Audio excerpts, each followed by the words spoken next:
Some stories are so chilling they seem ripped from the pages of a horror novel, tales that linger in the mind long after the last word is read. But sometimes, reality is even more terrifying than fiction, and the sea holds secrets that defy explanation. In June 1947, the busy Strait of Malacca, one of the world's most vital maritime passages, became the stage for one of the greatest and most disturbing maritime mysteries ever recorded. Late one night, a desperate SOS crackled over the radio waves, a message from the Dutch freighter SS Ourang Medan lost somewhere in the darkness. The transmission, picked up by nearby ships and distant listening posts, was chilling in its simplicity. All officers including captain are dead, lying in chart room and on bridge. Probably whole crew dead. The final words, after a burst of static, were unforgettable. "I die." Then, only silence remained, echoing across the waves. This wasn't just a call for help. It was a dying man's last testament, a message sent into the void as hope faded away. For those who heard it, the message was a call to action, a summons that demanded an immediate response. Somewhere out there, a ship was adrift, its crew dead or dying from an unknown and possibly unnatural cause. The race was on to find the Ourang Medan and uncover the truth behind its horrifying final message, a truth that might never have an explanation. But as rescuers would soon discover, finding the ship was only the beginning of the nightmare. The real horror was waiting for them on board, hidden in the silent corridors and empty cabins. What could kill an entire crew so quickly and leave behind such terror? Was it disease, pirates, or something far stranger, something no one could have imagined? The answer would haunt everyone who came near the Ourang Medan, leaving behind a mystery that endures to this day, shrouded in fog and fear. The moment the Ourang Medan's chilling message ended, a frantic search began across the open sea. The airwaves crackled with urgency as ships in the region scrambled to respond, each crew haunted by the cryptic distress call that had just echoed through their radios. Two American merchant ships, the City of Baltimore and the Silver Star, intercepted the call and immediately began triangulating the signal's origin. Navigators pored over nautical charts, plotting the coordinates with trembling hands, knowing that every second counted. The Silver Star, being the closest to the reported location, wasted no time.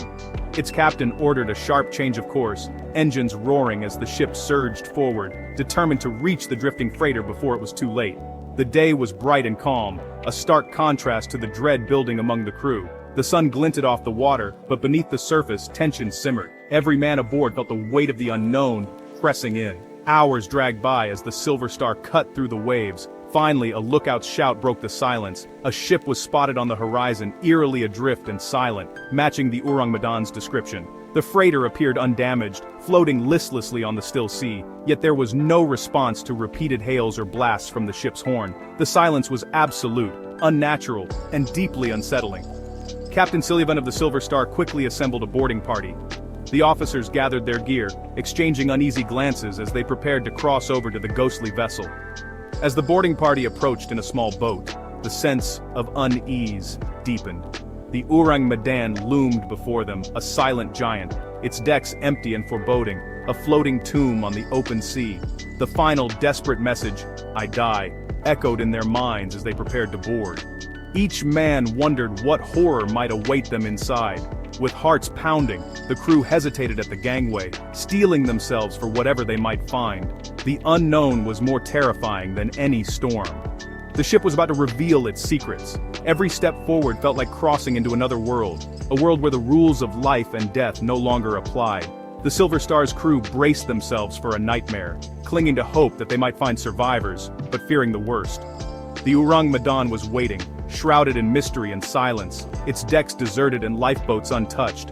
The mystery was only beginning.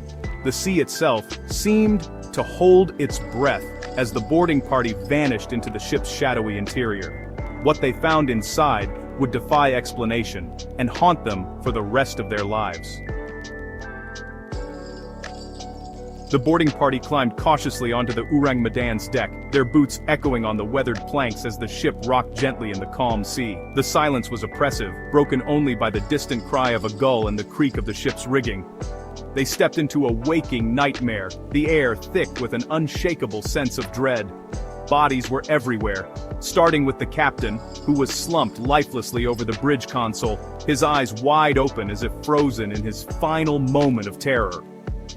Officers lay sprawled in the chart room, their hands still clutching navigation tools, while sailors had collapsed mid-task, some with ropes or tools still in their grip, as if death had struck in an instant. Even the ship's dog had not been spared. It lay dead on the deck, lips curled in a silent snarl, its fur bristling, as if it had sensed something no human could see. In the radio room, the operator who had sent the desperate SOS was still at his post, fingers frozen on the telegraph key, his face contorted in fear, as if he'd seen something unspeakable in his final moments. There were no signs of violence, no wounds, no blood, no evidence of a struggle. The bodies were intact, as if life had simply been snatched away, yet the faces of the dead were twisted in terror, eyes wide, mouths agape, as if they had all witnessed the same unspeakable horror in their final moments. The ship itself was in perfect order. Tools were neatly stowed, meals half-eaten, and nothing appeared out of place, except for the corpses that littered every corner. There was no sign of storm or collision, no damage to the equipment, no evidence of fire or flooding. The Ourang Medan floated serenely, untouched by disaster. The boarding party moved from room to room, each new space revealing more bodies, each tableau more chilling than the last. The sense of unease grew with every step.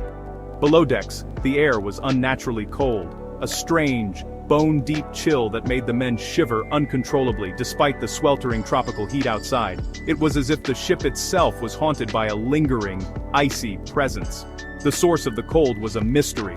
No broken pipes, no open hatches, just an inexplicable, unnatural frost that seemed to seep from the very walls. The Silver Star's sailors had seen death before, but never like this. Even the most hardened among them were shaken to their core, struggling to make sense of the horror before them.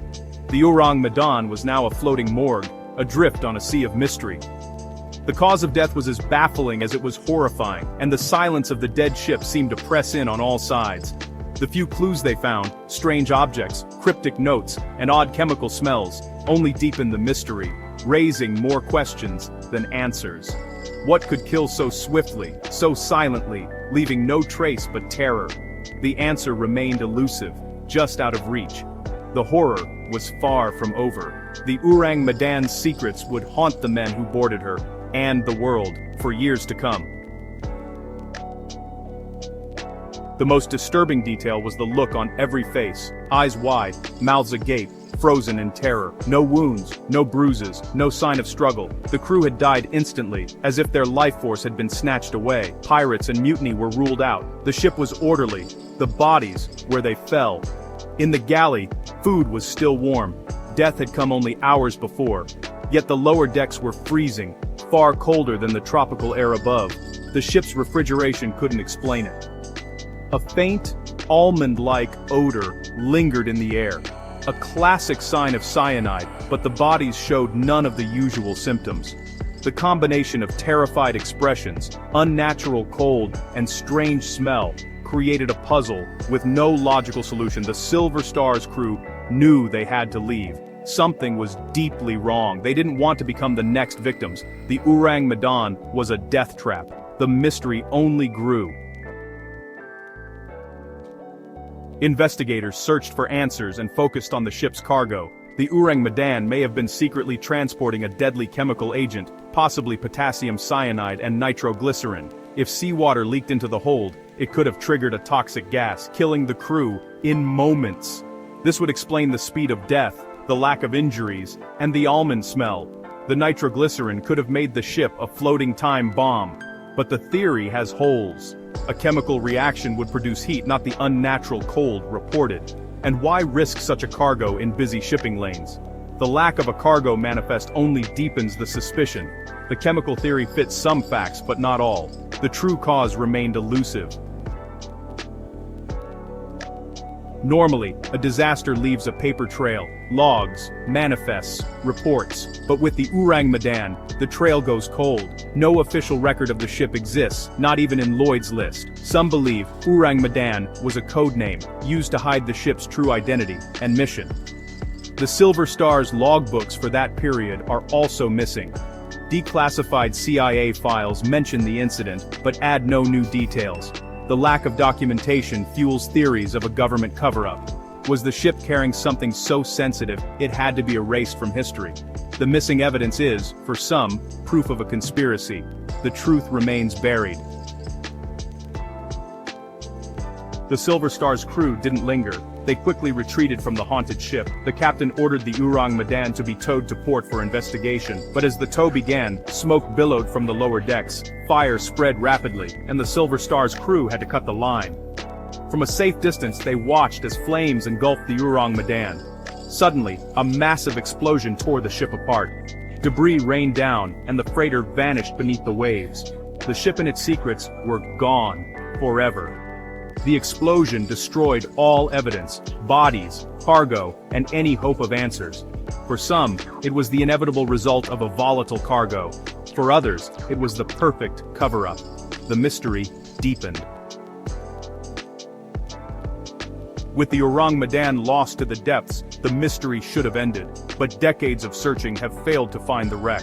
The Strait of Malacca is shallow and well mapped, yet no trace of the ship has ever been found. Some believe the explosion obliterated the vessel, scattering debris beyond recognition. Others think the reported sinking location was wrong, and the wreck lies elsewhere. Without the wreck, there's no way to analyze the steel or confirm the cargo. The missing ship is the final, frustrating piece of the puzzle.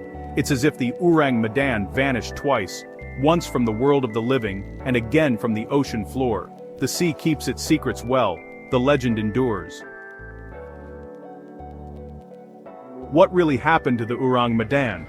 Theories abound, but none fit all the facts. The chemical cargo theory explains much, but not the cold or the missing records. The government cover-up theory is compelling, but hard to prove. Some suggest a supernatural force, pointing to the terrified expressions and unnatural chill. Others propose carbon monoxide poisoning, but that doesn't explain everything. Each theory solves part of the puzzle, but none solve it all. Some even question if the event happened at all. Was it a legend? A sailor's ghost story? The lack of primary sources makes certainty impossible. Was it accident, conspiracy, or something stranger? The truth went down with the ship. The Ourang Medan remains a perfect mystery. The ocean, as always, keeps its secrets.